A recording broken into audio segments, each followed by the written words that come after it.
श्रोताओं, corona virus की वर्तमान स्थिति पर चर्चा के लिए हमारे साथ मौजूद हैं अभी डॉक्टर नवीन चंद जोशी जी। डॉक्टर नवीन, आपका कार्यक्रम में बहुत बहुत स्वागत है। धन्यवाद। डॉक्टर नवीन, सबसे पहले हम ये जानना चाहेंगे कि वर्तमान में कोरोना वायरस की हमारे राज्य उत्तराखंड में क्या स्थिति है और क्या सावधानियां अभी हमारे तमाम श्रोताओं को इस वक्त पे अपनानी चाहिए। देखिए, इस वक्त कोरोना वायरस, आप जैसा कि जानते हैं, ये वायरस अभी खत्म नहीं हुआ है। वायरस हमारे साथ है, लेकिन अच्छी बात ये है कि जो है संक्रमण की दर कम हुई है। इसके पीछे सबसे बड़ा कारण जो है, हमने जो प्रोटोकॉल है, जो सावधानियां है, उसको फॉलो किया। और भारत में लोगों की जो रोग प्रतिरोधक क्षमता है, हमारे खान पान और हमारी तमाम सारी चीजों की वजह से ये नियंत्रण में रहा है। लेकिन बहुत महत्वपूर्ण बात ये है कि अब जिम्मेदारी हमारे ऊपर है, क्योंकि अब आप सब जानते हैं कि इस वक्त जो है तमाम सारी चीजें हम अनलॉक की स्थिति में हैं और निश्चित है कि अब सभी चीजें, सब हमारी गतिविधियां, सभी सामान्य गतिविधियां हो गई है। तो हमें इस बात का अवश्य ध्यान रखना चाहिए कि जब भी हम अपने किसी प्रकार के, जहां पर भी हम जाएं, किसी गैदरिंग में जाएं, किसी हम मार्केट में जाएं, जैसा कि अब क्रिसमस और नया साल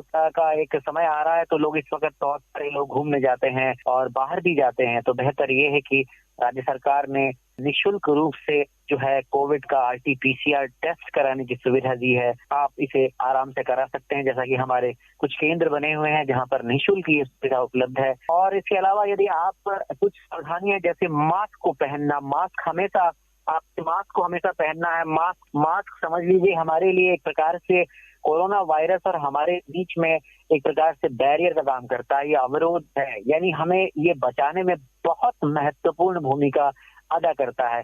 दूसरा, सफाई में हैंड सैनिटाइजेशन बिल्कुल ध्यान रखना है। बार बार आप बाहर से या घर आते हैं, आप हाथ अवश्य धोएं। दूसरा, आप जो है वो अपनी यदि आपको ऐसा लगता है कि आपको कुछ इस प्रकार के लक्षण आ रहे हैं, तो आप घबराइए मत। RT-PCR कोरोना के लिए जो टेस्ट है, उसे आप कराइए।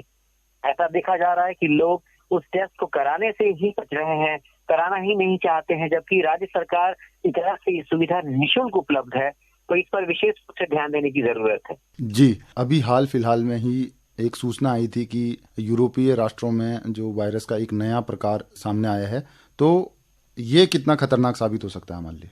देखिए, वायरस जो है, ये वायरस अपने स्ट्रेन को चेंज करते हैं। ये या तो ये कम खतरनाक भी हो सकते हैं, अधिक खतरनाक भी होते हैं। म्यूटेशन यानी कि एक प्रकार से उत्परिवर्तन वायरस का एक सामान्य गुण है, वो अपनी संरचना में परिवर्तन लाते रहते हैं। तो हमें उससे घबराने की जरूरत नहीं है। हाँ, जो अभी एक नया वायरस का स्ट्रेन मिला है, उसके बारे में एक नई चीज ये जानकारी मिली है कि वो बहुत अधिक तेजी से फैल रहा है। इसीलिए उन देशों से भारत ने भी, यूके, यूनाइटेड किंगडम से भारत ने भी अपनी फ्लाइट्स को बंद किया है। इससे कोई घबराने की जरूरत नहीं है, क्योंकि ये स्ट्रेन हमारे यहाँ नहीं आएगा। हमारे यहाँ तो ऑलरेडी जो स्ट्रेन था, वो भी स्ट्रेन अब वैसा, उसका प्रभाव दुनिया के दूसरे देशों के जैसा प्रभाव नहीं रहा है। जैसा कि आप सब जानते हैं, हमारे यहाँ बहुत कम मृत्यु दर रही है, लोग ठीक होने वाले लोगों की संख्या काफी अधिक रही है। बस ध्यान इस बात को रखना है कि जिनमें कुछ सेकेंडरी मॉर्बिडिटी है, या जो ब्लड प्रेशर है, या हमारे सीनियर सिटीजन हैं, या फिर एस्थमा जैसे रोगों से परेशान कोई हमारे ऐसे जो है, हमारे ऐसे सामान्य जो लोग हैं, उन्हें विशेष रूप से इसकी सावधानी बरतने की जरूरत है। बस केवल सावधानी बरतें और इससे सामान्य रूप से अपना जीवन व्यतीत करें। जी, सभी लोग वैक्सीन की उम्मीद लगाकर बैठे हैं, इस संदर्भ में आप क्या जानकारी देना चाहेंगे। देखिए, वैक्सीन जो है, वो वैक्सीन निश्चित है कि देशों ने अपने यहाँ वैक्सीन को लगाने का स्टार्ट कर दिया है, प्रारंभ कर दिया है। लेकिन मेरा जो मानना है कि वैक्सीन भी हमें एक प्रकार से उस वायरस के प्रति एक एंटीबॉडीज बॉडी में सेंसिटाइज करती है। अभी वैक्सीन का, चूंकि अभी ये प्रारंभिक स्तर पर ही ये अभी लगाया जा रहा है, और अभी हम इस पर कुछ कह नहीं सकते कि वैक्सीन लगाने के बाद भी आप COVID-19 के संक्रमण से बच ही जाएंगे, क्योंकि वैक्सीन के प्रति ऐसा कोई भी दावा नहीं किया जा सकता। जैसा कि आप सब जान रहे हैं कि वायरस अपना स्ट्रेन बदल रहा है। यदि एक वैक्सीन, हाँ, कुछ कंपनियां इस बात का दावा कर रही हैं कि हमने जो वैक्सीन बनाई है वो नए स्ट्रेन पर भी काम कर रहा है, लेकिन फिर भी हम ये नहीं कह सकते हैं कि वायरस किस स्वरूप में जाएगा।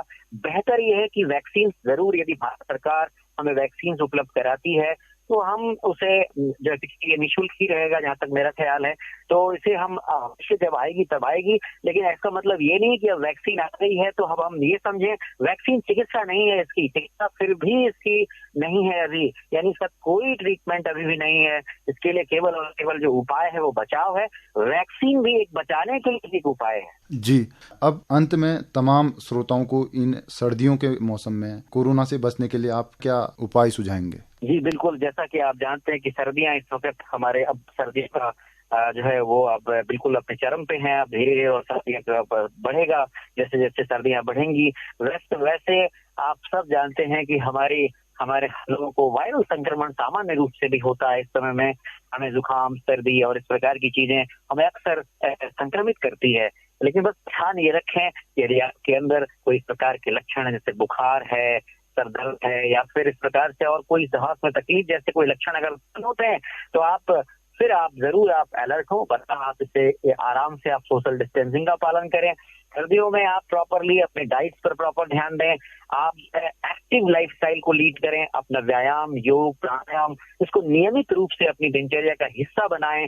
साथ साथ जो है वो भोजन में आप अपनी जो मसाले हैं, हल्दी है, नाक में बिल्कुल हमारे जो आयुष मंत्रालय ने जो गाइडलाइन दी है कि आप वहां पर नट्स का प्रयोग करें, गोल्डन मिल्क आप पिएं। ये सब आप जो आपने कोरोना वायरस के स्टार्ट से लेकर के जो भी प्रोटोकॉल्स अब तक फॉलो किए हैं उनको आप फॉलो करें।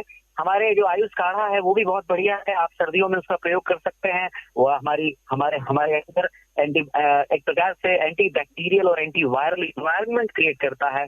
और गुनगुने पानी को लगातार पीते रहें, और जो हमारी सोशल डिस्टेंसिंग, मास्क पहनना, सैनिटाइजेशन करना, ये हमेशा करते रहें। इसे हमें हमेशा ही फॉलो करना चाहिए, ये कोरोना ने हमें सिखाया है। जी, इसी के साथ डॉक्टर नवीन चंद जोशी, आज आपने हमसे कोविड-19 की वर्तमान स्थिति पर इतनी महत्वपूर्ण चर्चा की और उपयोगी जानकारी दी, इसके लिए आपका बहुत बहुत धन्यवाद। जी धन्यवाद।